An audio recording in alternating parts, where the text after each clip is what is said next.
let me indeed to use this opportunity to share with you a number of the important points related to our neighborhood and make hopefully a helpful point about the importance of your work. In the very delicate relationship between journalists and officials or politicians, expectations of one another are never very high, right? But what has been achieved, in fact, what we have achieved together in the area of European neighbourhood policy went beyond all expectations. I'm speaking about the 4-year project, European Neighbourhood Journalism Network, that you or your colleagues have been part of and which culminates in today's conference. And why do I refer to a joint achievements? This project has made an important contribution in raising awareness and understanding within the partner countries of the origin, purpose, and benefits of the European neighbourhood policy. In fact, this contribution went beyond our initial expectation, with more than 700 articles written, 4 times more than we have anticipated, and about 600 journalists trained, 5 times more than we had anticipated. In addition, training for journalists continued during the democratic revolutions taking place in countries such as Egypt and Tunisia.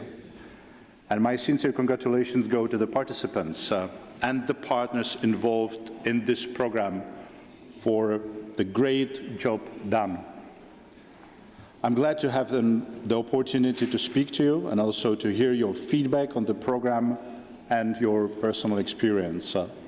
But first, I would like to stress the key role played by the media in the political and social changes that have occurred in our neighborhood over the past year, and where the media, you, will play a key role also in the coming months and years. Revolutions that have taken place in the south, as well as those that took place a few years ago in the east, have demonstrated that people demand that authorities listen to them and work for their legitimate aspirations of a life of dignity. As we have set out in the communication on the new approach to the neighbourhood policy released last May, freedom of expression, a free press and media are crucial elements to build a deep and sustainable democracy. In fact, it is one of the 6 main criteria that we identified in the ENP communication. And it is one on which we will evaluate progress made by our partners in the reform process in order to deliver on the more for more principle. And let me stop here a little bit to tell you a couple of my observation about the new neighbourhood policy. The process we have initiated with the High Representative Cathy Ashton last year, and which has been delayed for a couple of months to reflect all these dramatic changes, particularly in our southern neighbourhood. When we started this process, we thought we would just Lisbonize the instrument we have for the more coherent and coordinated external policy. But in the process, it became obvious that we need to go beyond that. And we have started a serious process which was not based on the experience and expertise that you could find in the buildings of the European Union, but we have involved our partners at the various levels. We talked to authorities, we talked also to the academics, but we talked also to the civil society, and we talked also to the representatives of the media, trying to catch and make a sense of the changes in our neighborhood and to bring a new policy. And we were keen to bring a new policy which is not a straight-jacket, but policy which is being built on a number of the clear criteria, a policy which is very much alive as we will continue the consultations and reflection with our partners, because it's important that we receive the feedback how the policy is being implemented. Because the last thing I'd like to have is anyone replacing me after the end of my term of duty to start again the review of the neighbourhood policy. My intention is to build, together with Cathy, a very solid foundation for an interactive policy, bringing to the expectations of the citizens in our neighbourhood. And we realized that starting this, we could hardly avoid also looking in the past and making an objective, an assessment that in the past we have not delivered always to the expectations of the citizens in our neighborhood. And when I'm talking about the citizens, that's one of the most important changes we brought through this new neighborhood policy. That in addition to our interaction with authorities, we bringing this important interaction with the civil society. I would even say that the shift or that the focus is being shifted to stress the importance of the civil society. In our new policy, we're making sure that whatever we have on offer is not just for the authorities, but it's first of all for reform-minded authorities, and it's for the citizens to feel the benefit of the policy.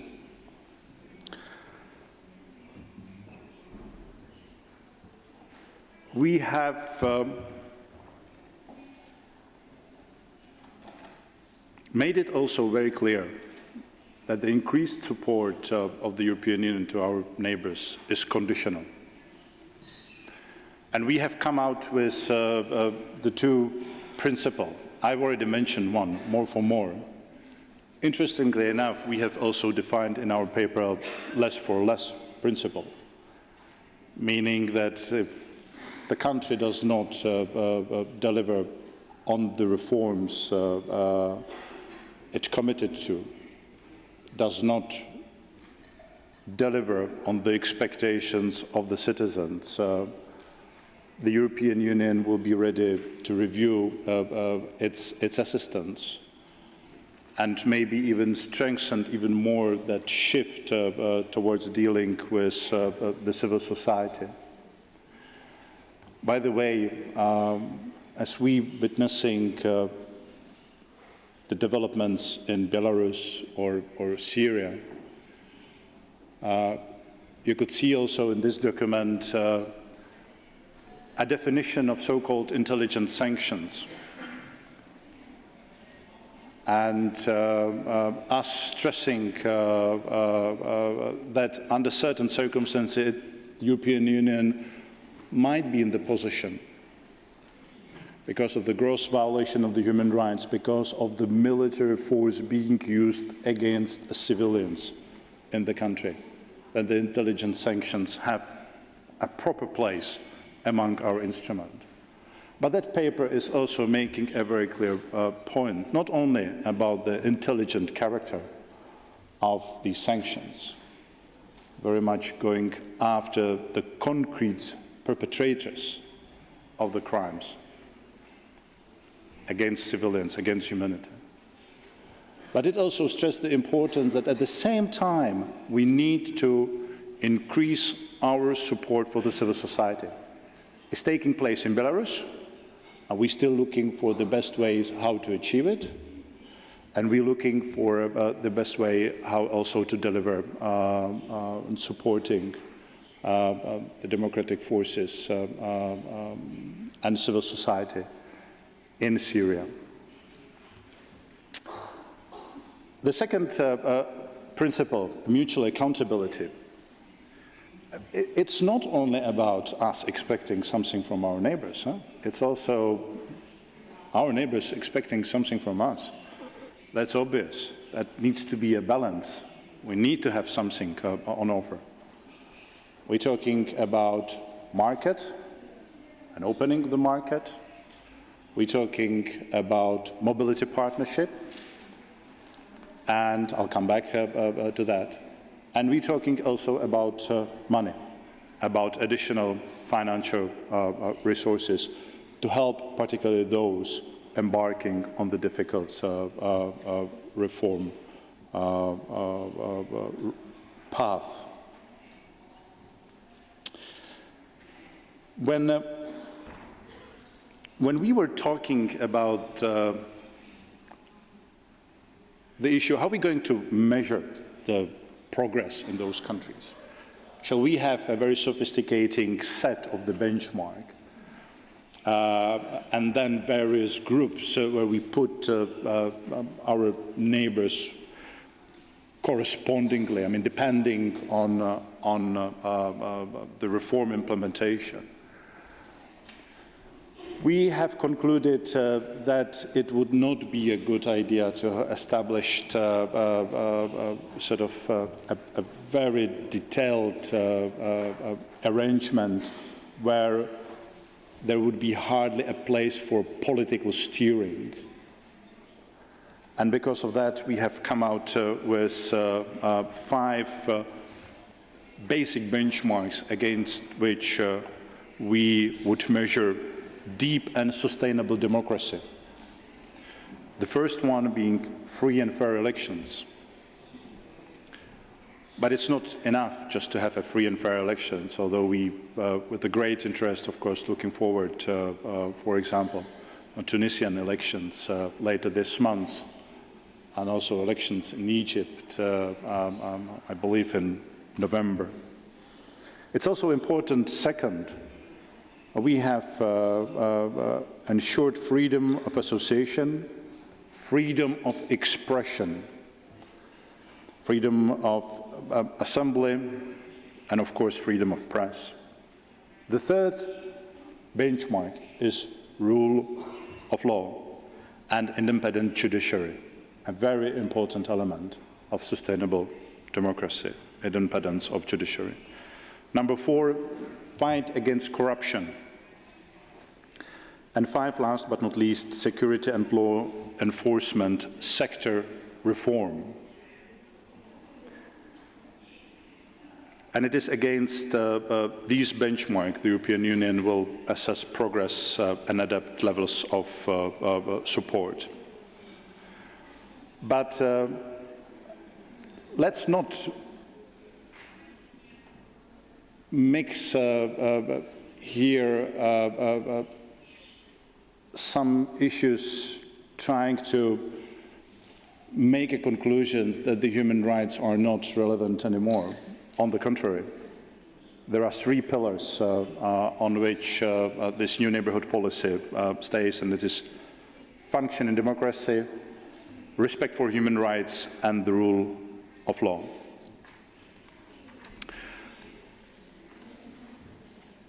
There have been one or two more elements I'd like to stress. The first one is differentiation. When I was saying the new neighbourhood policy, it's not a straight jacket.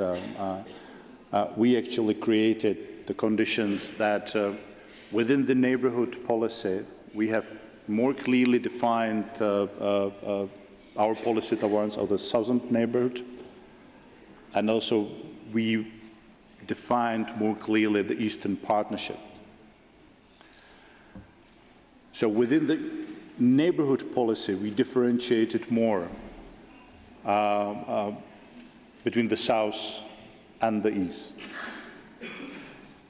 Not based on our preferences, but based on the needs of the countries, the region. And within the South and East definition of our policy, we have created, again, a list of the instruments and making it, and thus creating an offer to our partners to define, according to their own ambitions, the kind of engagement they would like to have with the European Union. The second element, and again, also very important, if you look at the neighbourhood policy, which has been established 6 years ago, at that time, what we focused on was on the instrument. This time, we have focused more on the end game. If you look at the previous neighbourhood policy, it refers to this goal being defined as achieving the area of peace, stability, and prosperity. But it was, again, defined by the instrument. The new policy is a serious offer to our neighbors, both in the South and East. In the South, we're talking about the joint economic space. We're talking about a gradual progress, a gradual development, which could bring our southern partners to be a part of the internal market of the European Union. And in the East, we have destroyed the wall between the European aspirations of some of the Eastern Partnership countries and our interpretation of the relationship between the Eastern Partnership and Article 49 of the Lisbon Treaty.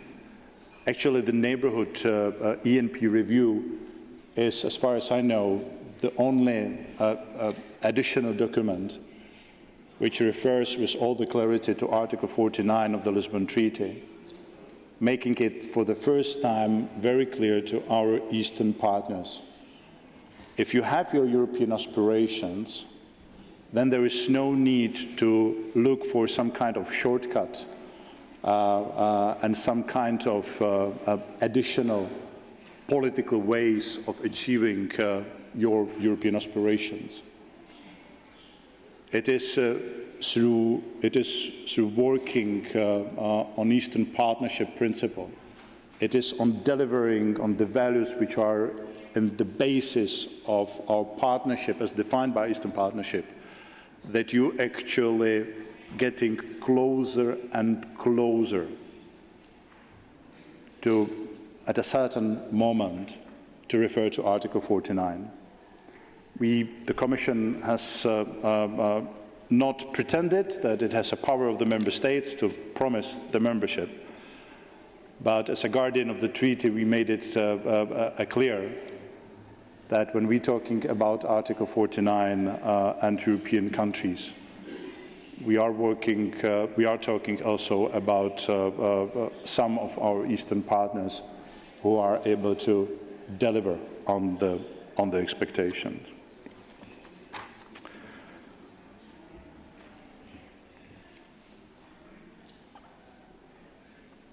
Now, clearly, media and press has a fundamental role to play in ensuring that governments remain accountable to their populations and that the high democratic aspirations are not lost in the transition process. They also have special responsibility in the fight against corruption and more widely in demanding transparency and improved governance. It is fair to pay tribute to those media professionals who were tirelessly active throughout. This is especially true of those in the new social media, but also in the traditional media, who contributed to the overthrow of the old regime in sometimes tough and critical circumstances. And I like to think that the support we have provided through a project like this, alongside the European Union insistence on free access to electronic media, has lent a hand. You all know that accurate, reliable information is vital in countries undertaking political and economic and social transformation. It can make the difference between success and failure. Sadly, you also know the dangers and difficulties there are when trying to ensure freedom of expression. And I already mentioned one of our partners, Belarus, as an example. Usually there are three main problems and points of concern: political interference with your work, economic pressure on you, and violence against you. All three represent attacks on the very heart of your democratic system and on our shared values. And what this new neighbourhood policy offers us, I refer to a political steering. We will have a more concrete annual reports on our partners. Those who follow also enlargement, you know how Commission could be objective, but also comprehensive in looking at the various countries who would like to join the European Union. We would very much like to reflect on that experience and have a different style of assessing the progress of reforms in our partners in neighbourhood, with stressing each and every year what has been achieved or not achieved over the last period, and at the same time making very clear what should be the priority for the next year. And the freedom of expression and freedom of media going to have a very prominent role in our reporting. And all of that, of course, comes in addition to us on a daily basis, stressing this to our interlocutors on one side, but also on a daily basis working with you to strengthen your capacity to work, but also your capacity to defend yourself and defend your work. Dear colleagues, the so-called Arab Spring illustrates that long-term stability cannot be assured by non-democratic regimes. This is reflected in our new response to a changing neighbourhood, as I tried to describe it. Let me remind you about the recent developments of the European Neighbourhood Policy. A few days ago, we witnessed several important events in both directions of our neighbourhood. On 20th of September, the European Commission adopted a new package of support for North Africa and the Middle East, the so-called Spring Programme. Spring means support for partnership, reforms, and inclusive growth. That's how the spring sort of come, and we now working very hard on the similar approach concerning our Eastern partners. This spring program is worth of 350 million euros over the period 2011-2012. This sum comes from 1.2 billion euros package announced in the European Neighbourhood Policy communication of 25th of May. One of the value added of the spring is, because you ask, what is new? I mean, this is just the name. No, not only name, the whole approach. Before that, we had the programs always targeting individual country. Our flexibility was limited. And that programming was always on an annual basis. Here we have a program on a 2 years basis, which could be extended. Here we have a program which gives us a flexibility to focus those additional financial resources where there is a need and where there is the biggest value added, and where, based on the principle more for more, we could and we should support the reform process. The Commission has also decided to set up a civil society facility for the neighbourhood with 22 million euro budget for 2011. And the facility will be operational before the end of this year. And finally, we adopted a decision to strengthen also Erasmus Mundus program by 20 million euros in 2011. So altogether, this program will be of amount of 66 million euros. In the specific case of Tunisia, and let me make that point, the first meeting of the Tunisian task force, so-called task force, which took place at the end of September, was a great success. A number of financing programs were agreed, including supporting the country's economic recovery, with a 100 million euro contribution from the Commission, and also reform of the water sector.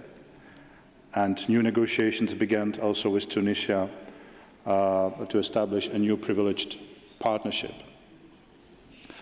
While Tunisia is an example, this task force approach will be repeated in the near future with other countries.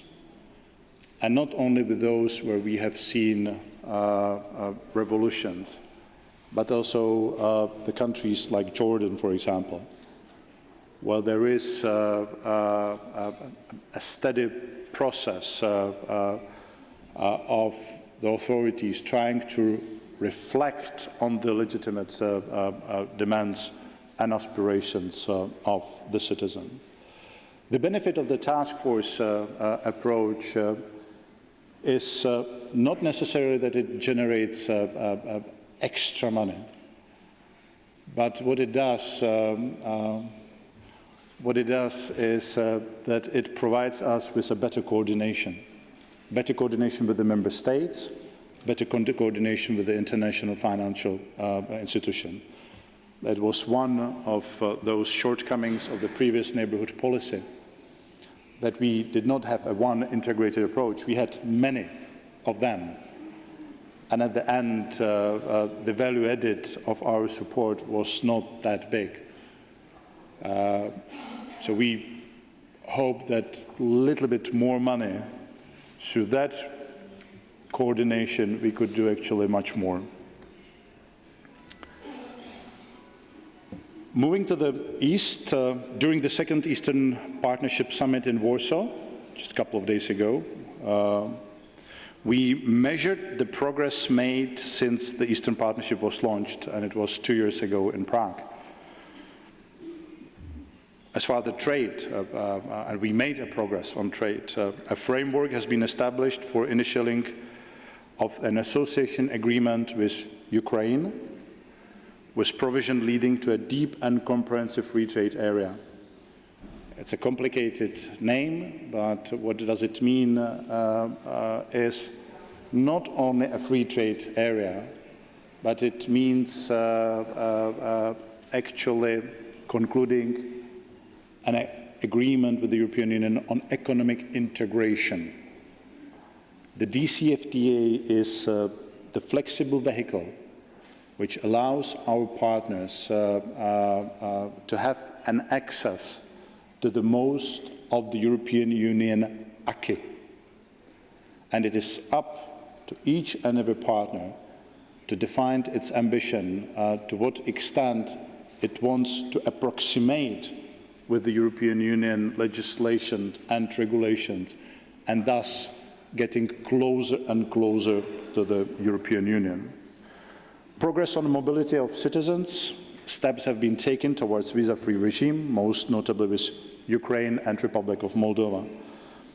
Progress on the implementation of the 5 flagship initiatives covering a diversity of sectors from border management to economic development, energy, transport, environment, and social and human dimension.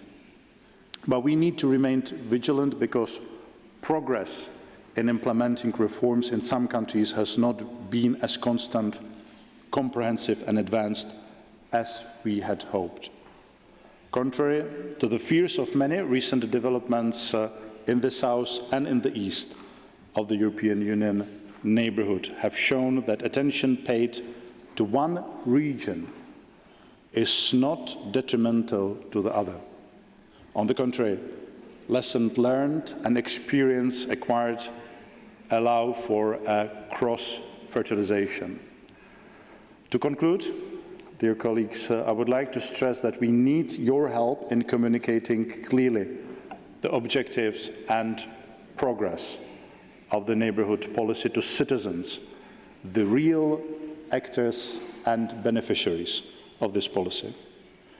Whether it's being supportive or critical, it goes without saying that the media have an important role to play in this endeavour, although we are aware that you might have to report in quite challenging media environment in your countries.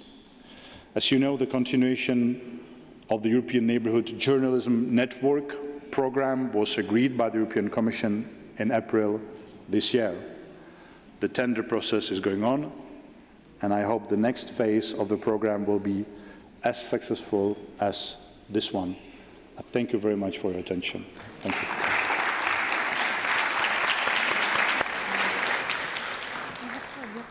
No, Commissioner, we appreciate that you have to leave, am I right?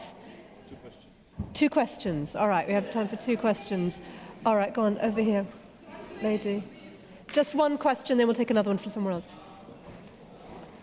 We have if you just give us a second for a headset for translation. What language are you speaking in? What language are you? I will speak English, yes. In English, okay. Make it shorter. Okay. So there is a group of Ukrainian journalists. There is one very important question for you from Ukrainian journalists. In Ukraine, Tymoshenko's verdict of guilty has just been announced. So 7 years of imprisonment. She got 7 years of imprisonment. And I remember that very many European officials said that this sentence might influence and damage our relations between the European Union and Ukraine. So please tell us about your reaction on this sentence, and what will your first words to Viktor Yanukovych be when you first see him, or call him maybe, in the nearest future? Viktor Yanukovych, our president. Thank you. Okay? And what... When you see him or when you call him, I don't know. Okay.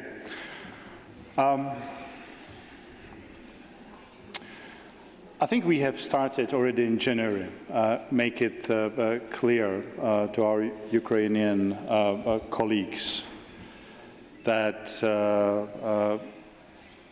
they should be very careful to use the justice system and sometimes weak legal basis, because we're talking about the 2 articles of the Criminal Code, 364 and 365, which have their roots in the Soviet legislation, that they have to be careful in making the impression of the selective use of the justice. There's going to be a number of the comments and official declaration later today on behalf of the European Union. What is going to be stressed is the following. While we pay a lot of attention that the process against the former Prime Minister and a number of her former colleagues is transparent and based on a fair trial, that also the appeal process corresponds to the expectations and the values our colleagues in Ukraine have committed to. But our comments are going to be beyond that. It is the state of the rule of law, the commitment of the authorities to the very values which are the basis of the relationship, which needs to be put to the same level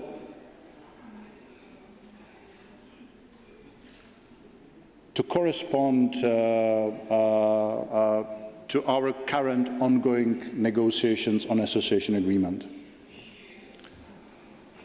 The point I'm making is that with Ukraine we are only a couple of steps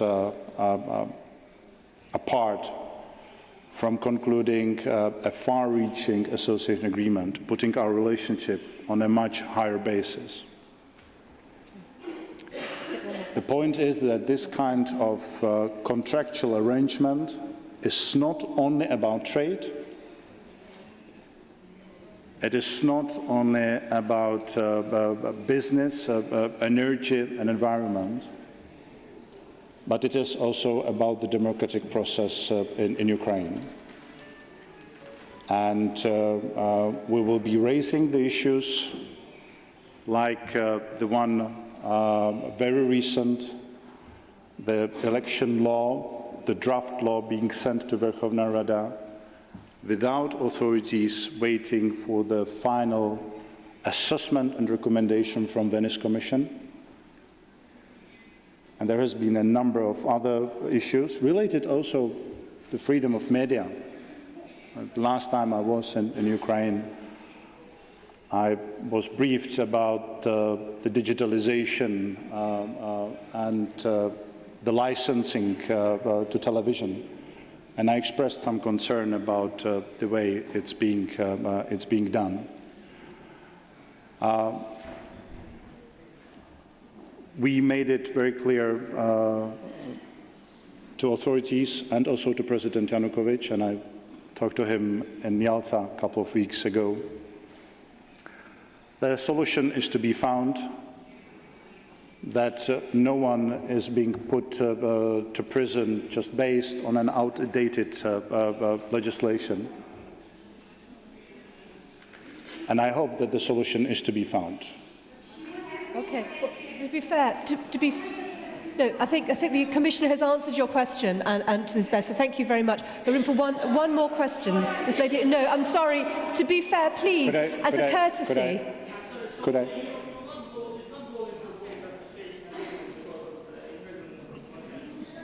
I think to be fair, excuse me, sir, to be fair, it is very hard to have a full discussion on this issue.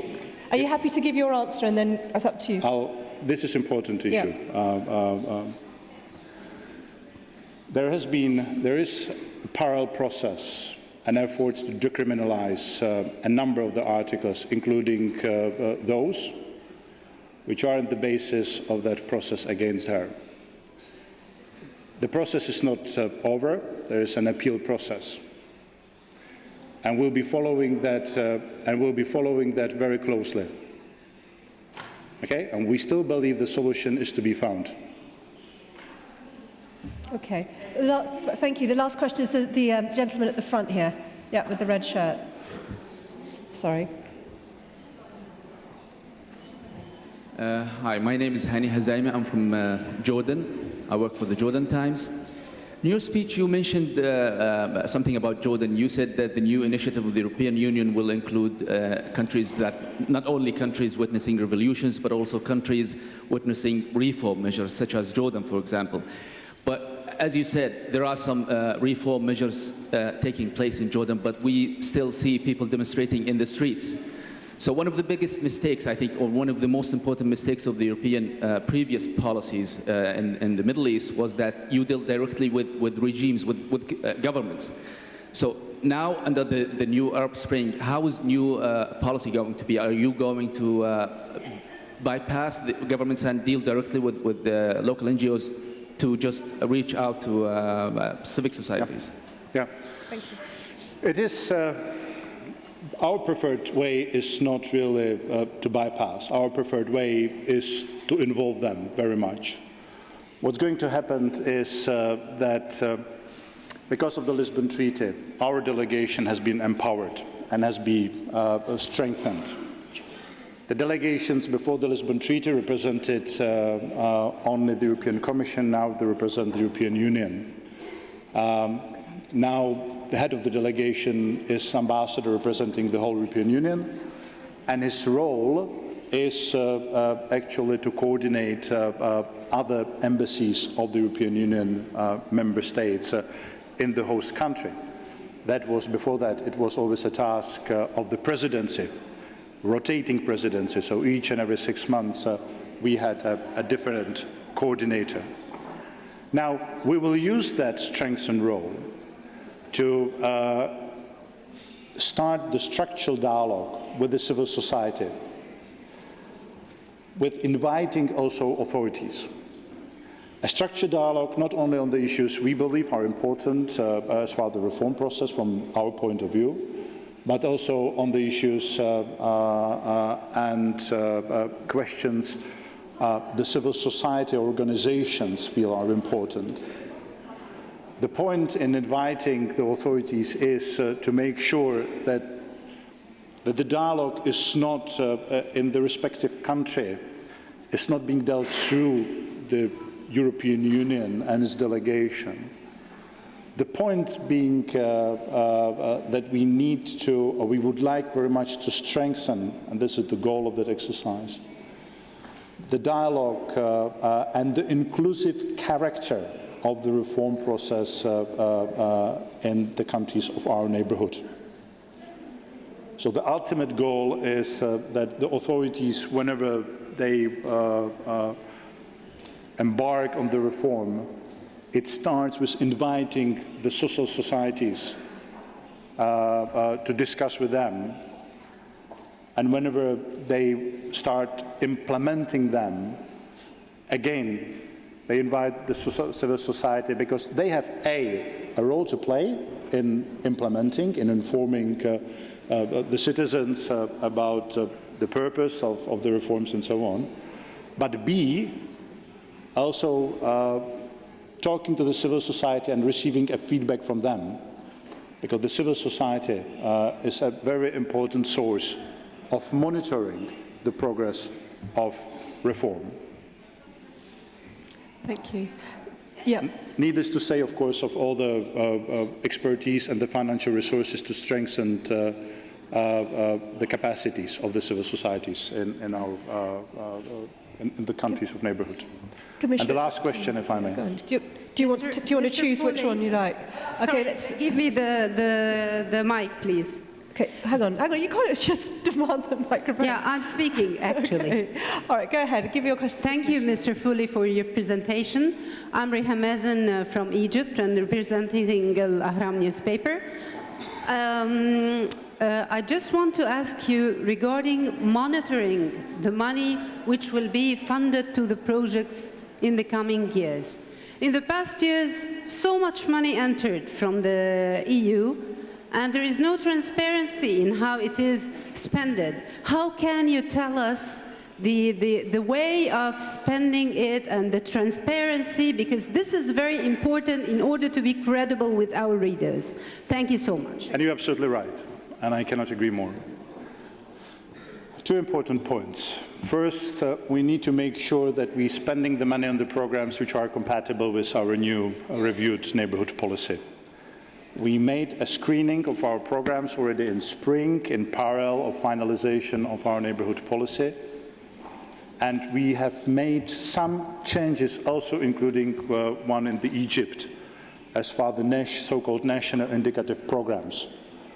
Moving money from some projects where they have not, they were not bringing the value added, to the projects where they would more efficiently support the civil societies and the reform process. Number one. Number two, the money will be, actually 3 points, and this is the second. The money will be, the way we spend them and the programs will be better linked to the priorities as defined through the action plan and as being agreed through the structures of association, council, and various committees and subcommittees. Okay?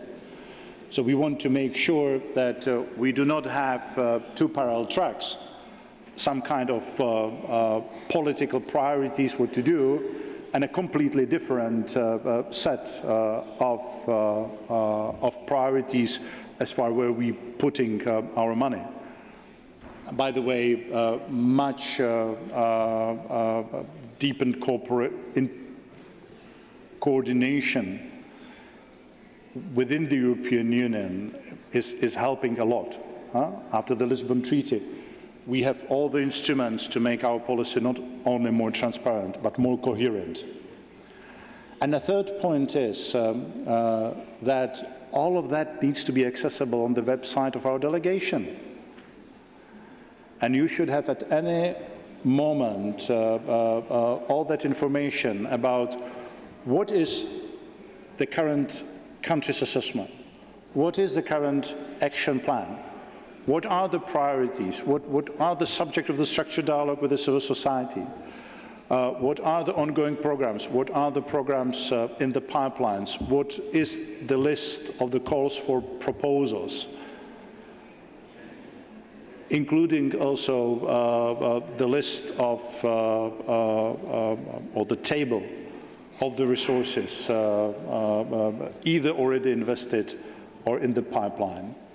And I think that element, the commitment to transparency, is another distinctive feature of the new neighbourhood policy. It has been a great pleasure. I see that some of you have used it as a part of the press conference, which I understand on some of the issue. Exactly. Let me tell you once again how much I value and respect your work. You're working in a difficult, sometimes very difficult environment, and you should have and you will have from all of us the support you need for your work, because without your work, without you delivering on the freedom of expression, freedom of media, I think we would be not able to deliver on the reforms in our neighborhood. So many thanks for your work. Looking forward to see you, if not Brussels, in the countries of your origin and your work. Thank you very much. Thank you All the very best. much.